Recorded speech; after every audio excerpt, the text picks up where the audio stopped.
ம். ம். என்ன யோசனையில் இருக்கீங்க? மந்த் ஸ்டார்ட் ஆயிடுச்சுல, அதான் வீட்டு செலவு பற்றி வச்சுட்டு இருக்கேன். அந்த கவலைலாம் இனிமேல் உங்களுக்கு வேண்டாம். ஏன்? வரவு செலவு கணக்கெல்லாம் இனிமேல் நான் தான் பார்க்குற மாதிரி இருக்கேன். ஓ ஓ இந்த நியூ இயர்லேருந்து ஒரு முடிவு எடுத்திருக்கேன். இனிமேல் வர சம்பளத்தை மிச்சம் பண்ணி அதுக்கு சேவிங்ஸ் உருவாக்கலாம்னு முடிவு பண்ணிருக்கேன். ஓ அதை நோட் பண்ணிட்டியா? சரி எழுது. எதையும் நோட் போட்டு எழுதானே சொல்ல முடியும். அதான் சொல்லுங்க. Home rent, okay.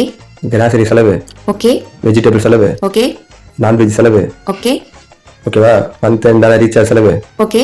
Wifi, okay. Bike EMI, okay. Petrol செலவு, ஓகே.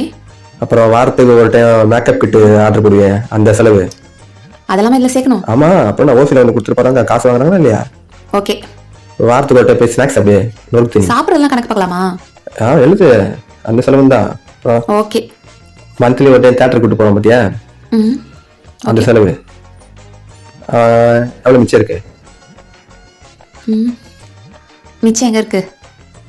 தெரியுதா? ம்.